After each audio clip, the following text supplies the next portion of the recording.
దురితము చేసినటువంటి పాపమన్నదొకటి ఉండనే ఉన్నది, ఉండకుండా లేదు. ఎందుకో తెలుసా? కేవలము పుణ్యము చేసిన వాడు దేవతగా ఉంటాడు, కేవలము పాపానుభవము తిర్యక్కుగా ఉంటాడు, పుణ్యము పాపము రెండూ మనుష్యుడిగా ఉంటాడు. కాబట్టి పాపపుణ్యములు రెండూ ఉన్నాయి. పాపపుణ్యములు రెండూ ఉన్నప్పుడు దురితము చేసిన పాపమునకు అనుభవాన్ని పరమేశ్వరుడు కాలమునందు ఎప్పుడో అప్పుడు ఒక రోజు ఏదో ఒక సంఘటన రూపంలో ఇస్తాడు. ఉంది చేసిన పాపం, ఆయనే నిష్కారణంగా నీ కన్నుల వెంట నీరు కారేటట్టు చెయ్యడు. ఒక సంఘటన వలన ఒక్క క్షణం ఏడిచావు, ఒక సంఘటన వలన ఒక పూట ఏడిచావు, ఒక సంఘటన వలన ఒక రోజంతా ఏడ్చావు, ఒక సంఘటన వలన ఒక జన్మంతా ఏడవలసి వస్తుంది. ఎందుకని? చేసిన పాప పుణ్యములను దృష్టిలో పెట్టుకుని ఇస్తాడు ఈశ్వరుడు తప్ప ఆయన ఏమీ పైశాచికత్వం ఉన్నవాడు కాడు. అనుభవించాలి, అనుభవిస్తే కానీ పోదది. అందుకని దురితము లెక్క కట్టి తీసుకొచ్చేస్తాడు. నువ్వు అనుకుంటున్నావు ఇలాగే సంతోషంగా ఉన్నాను అనుకుంటున్నావు, అకస్మాత్తుగా దురితం వచ్చింది. నేను అమెరికా నుంచి ఒక ఆవిడ ఫోన్ చేసింది. ఆవిడ ప్రారంభం చేస్తూనే నాకు అంత బాగా తెలుగు రాదు, ఏమనుకోకండి, hours is a happy family అంటూ మొదలుపెట్టింది. మా ఇల్లు ఎంతో సంతోషంగా ఉండేది అంటూ అకస్మాత్తుగా వాళ్ళ ఇంట్లో జరిగిన ఒక సంఘటన ఒకటి నాకు చెప్పింది. దానివల్ల ఇప్పుడు నేను, నా భర్త, నా పెద్ద కొడుకు ఎవ్వరం కంటి మీద నిశ్చింతగా నిద్రపోవట్లా. అయ్యా ఎలా, దీనికి పరిష్కారం ఏమి? సరే, విషయం పక్కన పెట్టండి. నేను ఎందుకు చెప్తున్నానంటే, ఒక సంఘటన దాని ప్రభావం ఎంతైనా ఉండొచ్చు, నువ్వు చెప్పలేవు. నీకు కాలులో ముళ్ళు గుచ్చుకుంది, ఓ అరగంట బాధపడతావు. నువ్వు వేసుకున్న పాదరక్షలోకి రాయి దూరింది, చెప్పు విప్పి దులుపుకుని మళ్ళీ వేసుకునేంతసేపు బాధపడతావు. కంట్లో నలకపడింది, ఒక రాత్రి బాధపడతావు. ఒక జీవితం అంతా బాధపడవలసిన వాటి గురించి ఇంత మంగళకరమైన వేదిక మీద కూర్చుని నేను ఉచ్చరించి చెప్పను. కానీ ఏది జరుగుతున్నా సుఖము కావచ్చు, దుఃఖము కావచ్చు, ఈశ్వరుడు దురితమును లెక్క కట్టి ఇస్తున్నాడు. అది వస్తోంది, ఎప్పుడో వస్తుంది. అది రాదని చెప్పడానికి అవకాశం లేదు. ఎందుకంటే నువ్వు చేసిన దురితం ఏమిటో నీకే తెలియదు కాబట్టి ఇది రాదని చెప్పలేవు. కాబట్టి ప్రార్థన చెయ్యాలా వద్దా? అక్కడ ఈశ్వరుడు యొక్క అవసరం. అయ్య బాబోయ్ ఈశ్వరా, అప్పుడు ఏదో తప్పు చేసేశాను తెలియక, నన్ను మాత్రం అంత పెద్ద శిక్ష వెయ్యకేం తండ్రి అని చిత్తశుద్ధితో నువ్వు ప్రార్థన చేస్తే ఆయన ఏం చేస్తాడంటే, నమశివాభ్యాం అశుభాపహాభ్యాం, పాము కరవవలసిన వాణ్ణి చీమతో కరిపించి వదిలేస్తాడు. ఆయనకు అధికారం ఉంది మహానుభావుడికి. కాబట్టి ఆయన దురితమును తీయగలడు, దురితము యొక్క ప్రభావమును తగ్గిస్తాడు ఆయన బాగా. ఈ తగ్గించగలిగినటువంటి శక్తి కలిగిన వాడు దైవం ఒక్కడే కనుక ఆయన నీ కంటికి కనపడ్డా కనపడలేదా అని చూడకుండా రోజు ఆయన ప్రార్థనతో ప్రారంభం చేస్తాం కదూ. నేను అంటూ ఉంటాను తరచు, అందుకే 108 నామాలతో పూజ అందుకే చేస్తారు. ఎందుకని?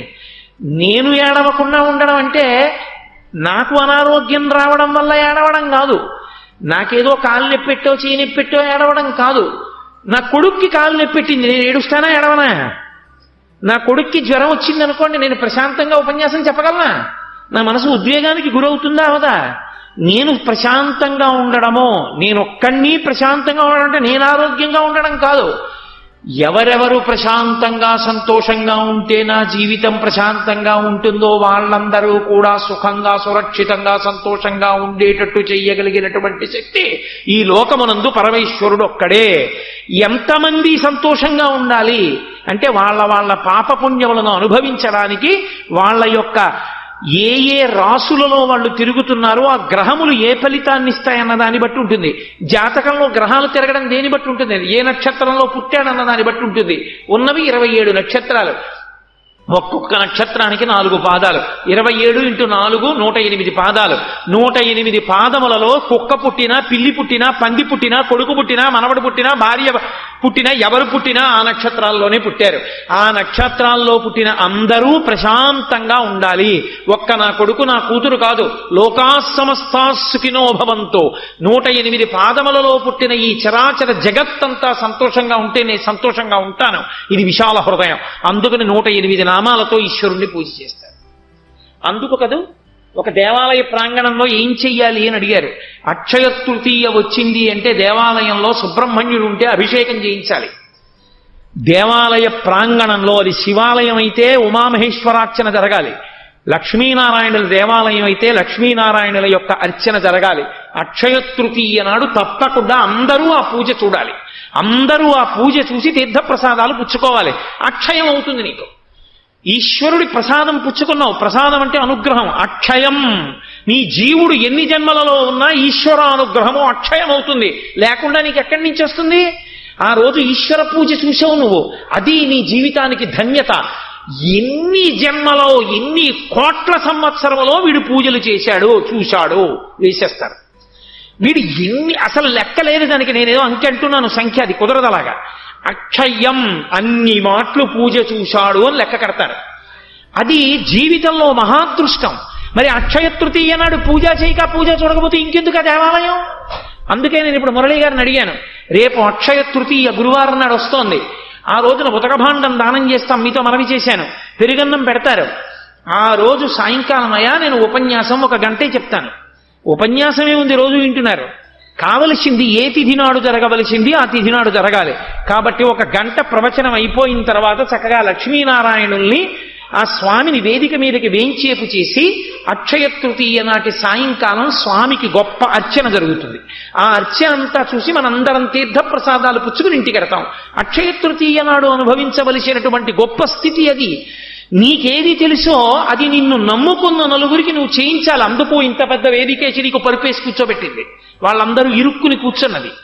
నువ్వు మాట్లాడవద్దు అంటే మాట్లాడడం మానేసింది. నువ్వు సెల్ ఫోన్ పట్టుకోవద్దు అంటే పట్టుకోవడం మానేసింది. కార్యకర్తల బ్యాడ్జీ వేసుకుని సింహద్వారం దగ్గర నిలబడి సెల్ ఫోన్ మాట్లాడి, వింటున్న వాళ్ళు మీరు కార్యకర్తల ఫోన్లు మాట్లాడద్దు అని చెప్తే మేము పెద్దవాళ్లతో మాట్లాడుతున్నాం, అందుకని చెప్పి మేము ఇలాగే మాట్లాడతాం, ఇంకో చోటికి కూర్చొని వినండి తప్ప మేము మాట్లాడడం మానవని చెప్పిన కార్యకర్తల గురించి నేను చెప్పట్లేదు. చెప్పిన మాట విని నిలబడిపోయినటువంటి శ్రోతలున్నారే, అటువంటి వారి అభ్యున్నతి కొరకు ఎవడు వేదిక మీద కూర్చున్న ప్రసంగం చేశాడో వాడు చెప్పవలసిందే. అందుకని రేపటి రోజున అక్షయ తృతీయ నాటి సాయంకాలం ఇదే వేదిక మీద లక్ష్మీనారాయణార్చన చేసి తీర్థప్రసాదాలు పుచ్చుకుంటాం. పుచ్చుకుని ఈశ్వరానుగ్రహానికి పాత్రులం అవుతాం మనం. కనుక ఏది ఎప్పుడు చెయ్యాలో అప్పుడు చెయ్యవలసి ఉంటుంది. అందుకని దైవమును ప్రార్థన చేస్తాడు. దురితము తరువుకొచ్చి బాధ పెట్టకూడదు. కాబట్టి భగవంతుణ్ణి ప్రార్థన చేస్తూనే ఉండు.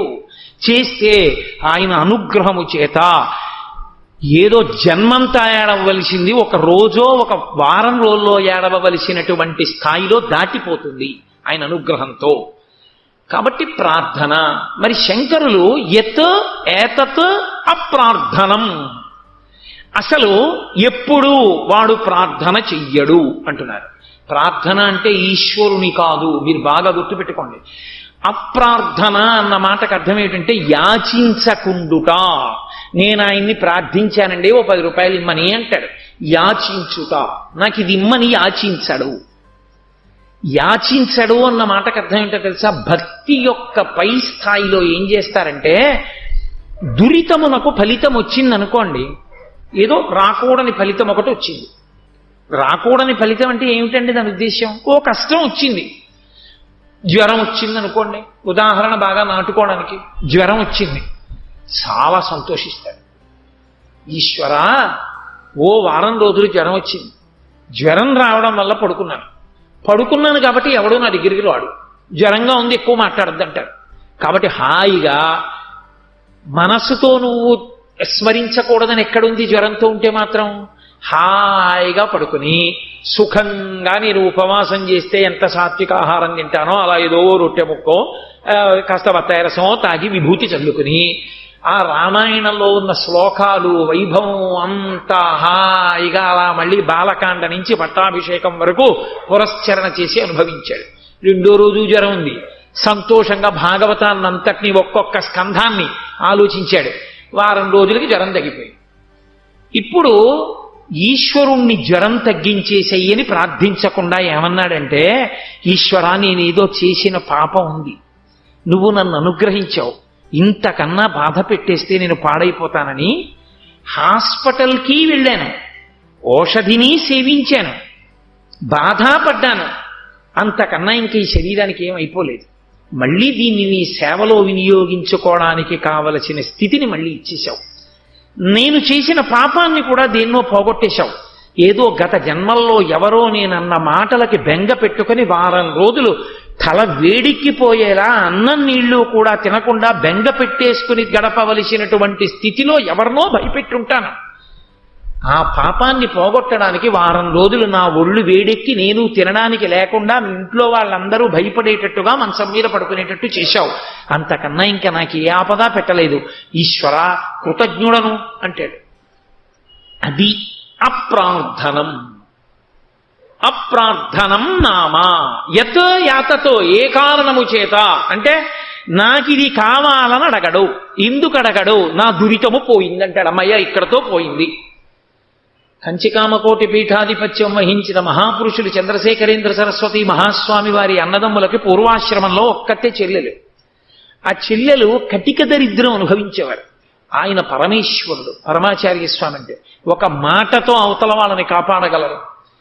ఆయన దగ్గర కోట్ల కోట్లకి అధికారులైన వారు తిరుగుతూ ఉండేవారు. వారందరూ ఒక రోజున వచ్చి అన్నారు, మీ చెల్లెలు గారు దరిద్రం అనుభవించడానికి అవకాశము లేని రీతిలో ఆవిడ ఈ ఉన్నన్నాళ్ళు సంతోషంగా ఉండడానికి కావలసినంత ద్రవ్యాన్ని ఏర్పాటు చేద్దాం అనుకుంటున్నాం, ఇమ్మంటారా అని అడిగారు. మిమ్మల్ని అడగకుండా ఇవ్వకూడదు, ఇమ్మంటారా అన్నారు. ఆయన అన్నారు, ఒక్క క్షణం ఆలోచించి అనుభవించి ఇనివ్వండి, దరిద్రం ఈ జన్మలో ఇక్కడతో పోతుందిగా, చేసిన పాపం మళ్ళీ మీరేదో ప్రయత్నం చేసి ఆ అనుభవించవలసిన దరిద్రాన్ని వచ్చే జన్మలకు కూడా ఎందుకు వాయిదా వేయిస్తారు? ఒక జన్మలో అనుభవించి ఇనివ్వండి, గొడవ వదిలిపోతుంది.